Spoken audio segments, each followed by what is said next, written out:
Siapa yang mengaku beriman kepada Allah dan hari akhir, maka dia harus menghormati tamunya.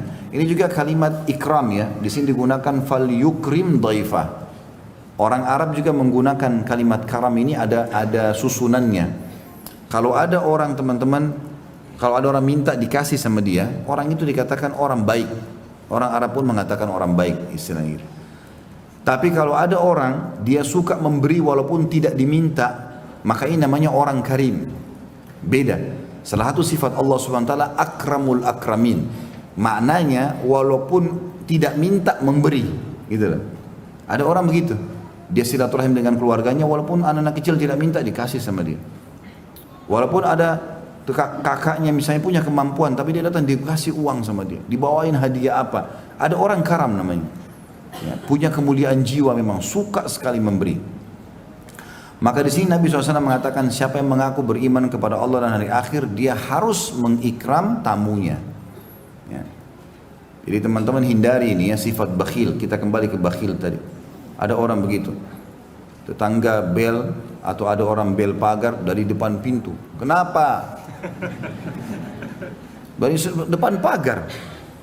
Ya akhi dan ukhti bukain orang pagar dulu. Silahkan masuk.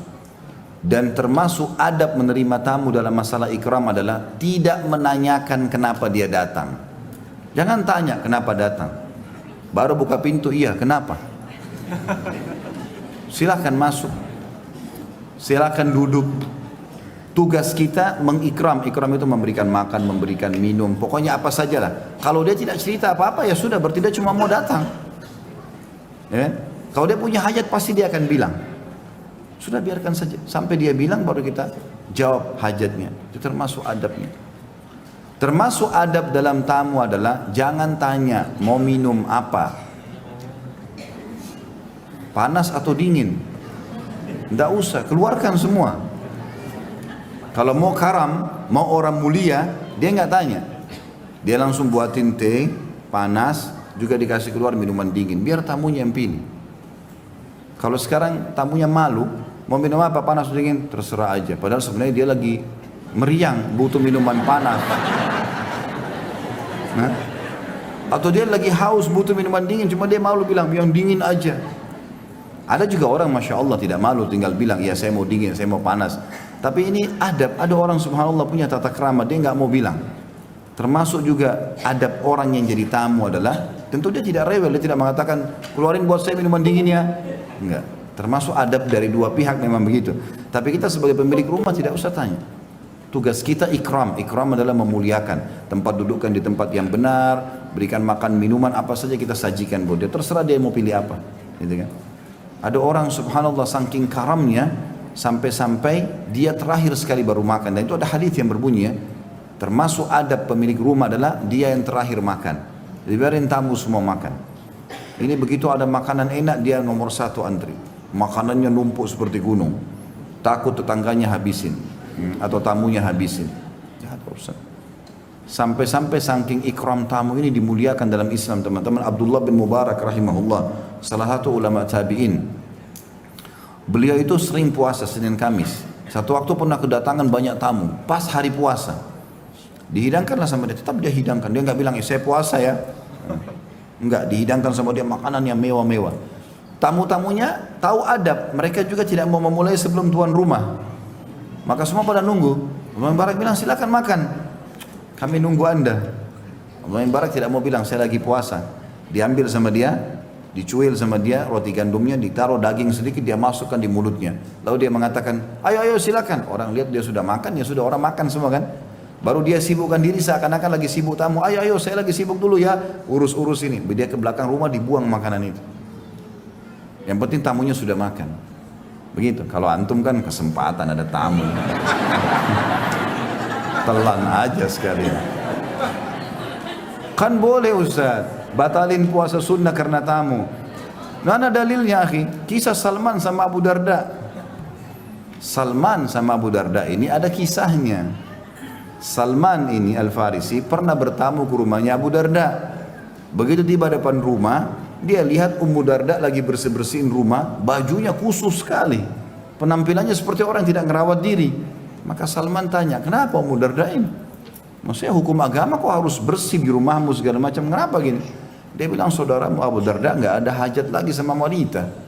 Malam hari mulai habis isya sampai subuh sholat malam. Pagi puasa tiap hari. Kalau puasa juga istrinya nggak bisa dekat-dekat. Nggak ada hajat ini. Nggak ada waktu untuk lihat saya cengkerama ngobrol, nggak ada. Kata Salman, di mana suamimu? Kata Abu Darda, di masjid. Ada riwayat lain menjelaskan juga, waktu Salman lagi nanya, Abu Darda muncul. Oh, ini saudara saya nih. Dia langsung masuk ke rumah, dihidangkan makan. Rupanya dia lagi puasa. Yang lagi puasa Abu Darda, karena setiap hari puasa kan istrinya bilang. Malam hari selalu sholat tahajud. Maka yang terjadi, Abu Darda langsung suruh silakan masuk Salman, dihidangkan makanan. Dia bilang makanlah, karena saya lagi puasa, kata Abu Darda. Salman sudah dengar keluhannya istrinya tadi, Abu Darda kan. Kalau ini saudaramu nggak punya hajat dengan wanita, nggak pernah perhatian saya lagi, nggak butuh apa saya, untuk apa dandan, untuk apa bersih-bersih, toh dia nggak sentuh saya gitu. Maka kata Salman, saya tidak akan makan sampai kau ikut makan. Kenapa? Karena kau lagi puasa sunnah, menghormati tamu wajib. Ya. Tapi kasusnya kenapa? Abu Darda setiap hari puasa, dan Abu Darda tidak memberikan hak istrinya. Itu loh kasusnya. Ini pas hari Senin, ayo makan yuk, ayo, kan dia aja. Atau dia bilang sama temannya, kalau kau paksa sih saya buka puasa. Gimana modelnya ini? Ya? Jadi kasus Salman dan Abu Darda ada, dan ini jangan selalu jadikan dalil untuk batalin puasa ini.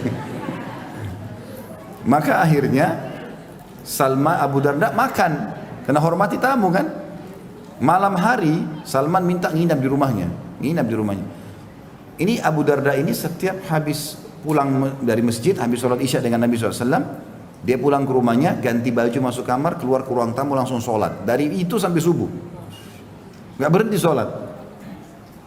Jadi malam itu kan kalau dalam Islam dibagi tiga ya, makanya ada istilah sepertiga malam terakhir ya. Jadi mulai maghrib, ikhwan dan akhwat sekalian, sampai subuh itu dibagi tiga. Kalau misalnya 12 jam, berarti 4 jam, 4 jam, 4 jam. 4 jam pertama, dari maghrib sampai 4 jam itu dianggap sepertiga pertama. Sepertiga kedua, sepertiga ketiga. Nah sepertiga akhir, itu yang Allah turun ke langit bumi. Gitu. Jadi kita membagi malam jadi 3 bagian. Rupanya, Salman sudah nunggu di ruang tamu. Abu Darda keluar mau sholat. Ditahan, ditanya oleh Salman, kenapa kamu keluar? Saya mau sholat, tidur dulu. Suruh kasih haknya, untuk dia tidur, istrinya juga punya hak.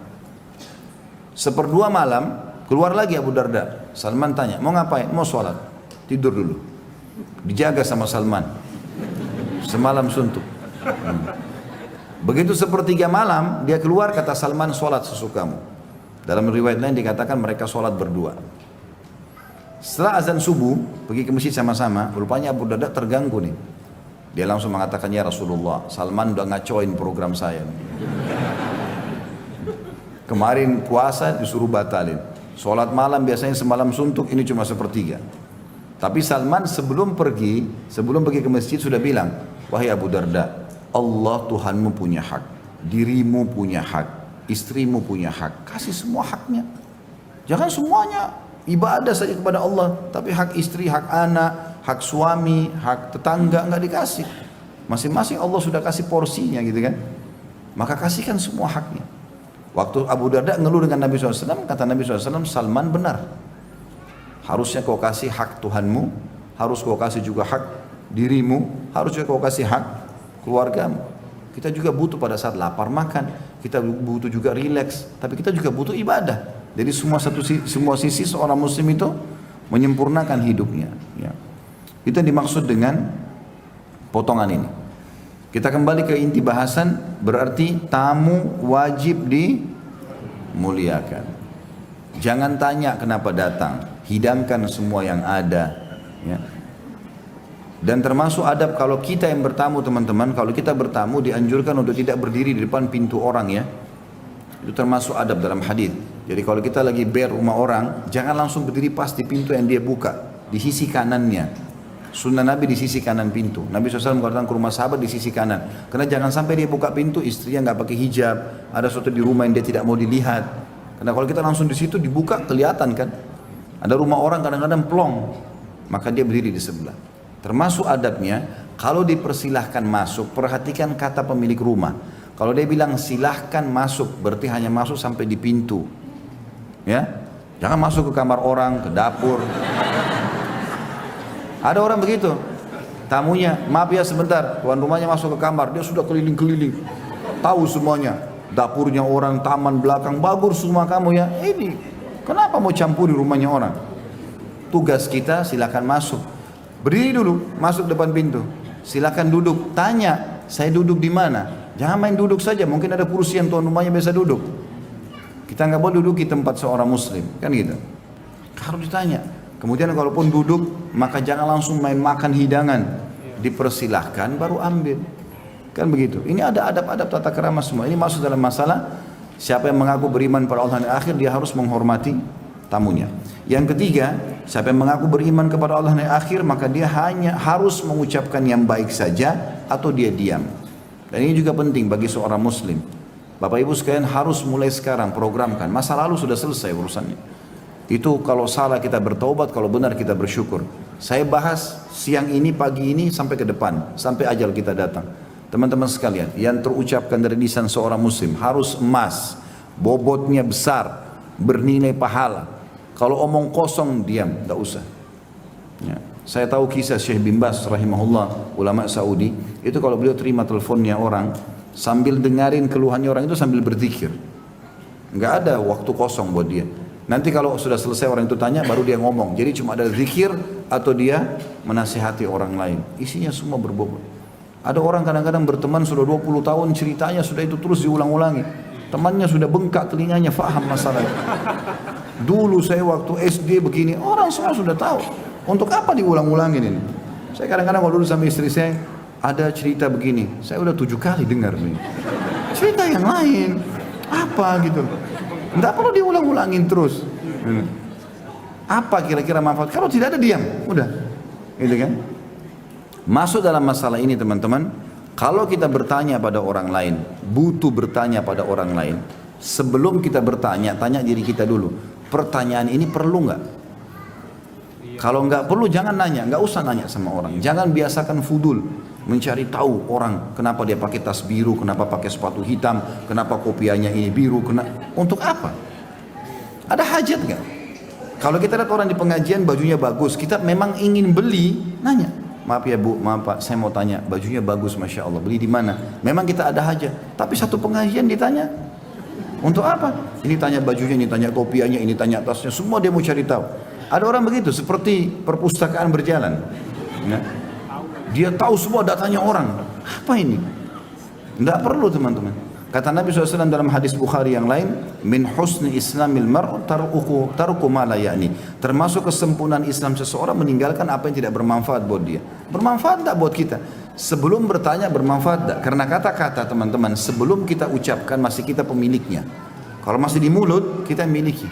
Mau pahit, mau jahat, masih kita miliki. Kalau sudah dilontarkan milik orang lain, kita sudah nggak bisa kontrol. Itu seperti bola liar kemana-mana. Maka harus kontrol, hati-hati. Banyak orang terjerumus dalam kesalahan kena lisannya sendiri. Saya mau cerita sama kamu ya, tapi jangan ceritain orang lain. Tapi semua temannya dibilangin begitu. Dia jalan seperti orang telanjang, orang tahu semua, oh si fulan masalahnya ini. Biarkan orang tahu antum selalu bahagia, padahal masalah kita banyak, nggak apa-apa. Gitu kan? Konsep dasar seorang muslim, kalau curhat, berkeluh kesah sampai meluap-luap, itu kepada Allah. Wudu, sujud, ya Allah saya sakit sembuhkan, ya Allah si fulan sakit di saya, ya Allah begini dan begitu, keluhkan pada Allah. Kalau manusia hanya konsultasi, itu pun pada ahlinya, sakit sama dokter, butuh agama sama ustadz, itu saja. Konsultasi, tahu konsultasi itu gimana? Saya sakit kepala, obatnya apa dok? Itu konsultasi. Dok saya mau cerita dulu ya, 3 hari yang lalu begini begitu, wah panjang ini, sama dokternya diusir nanti. Ini pasien apa ini cerita panjang lebar? Ada juga orang begitu bertanya, saya kadang-kadang dulu waktu saya masih sebarin nomor saya, pernah tersebar 15.000 WA masuk, saya nggak bisa jawab lagi, jawab 10 masuk 100. Nah, sekarang sudah saya rahasiakan nomor saya. Nah ini tidak bisa ditanggulangi sudah semua. Subhanallah, ada orang datang bertanya di WA, Ustaz, tolong jelaskan berikut dalil-dalilnya. Ya, hukumnya 1, 2, 3. Saya seperti orang kuliah ini, lagi dites. Ya akhi dan ukhti, hukum tanya, konsultasi. Suami saya ucapin kalimat cerai, jatuh nggak? Selesai. Istri saya ajak berhubungan tidak mau. Hukumnya bagaimana? Atau apa yang harus saya lakukan? Ringkas saja. Itu konsultasi. Curhat nggak boleh kepada Allah SWT. Orang yang kita ajak curhat teman-teman cuma 2 keadaannya. Teman atau lawan. Kalau dia teman, dia sedih. Kalau dia lawan, dia gembira. Untungnya apa kira-kira? Nggak ada untungnya buat kita kan? Nggak ada untungnya. Coba ambil kaidah penting itu. Gitu kan? Makanya makna hadis ini penting. Orang mukmin itu beriman pada Allah di akhir, dia cuma mengucapkan yang baik. Penting nggak bertanya?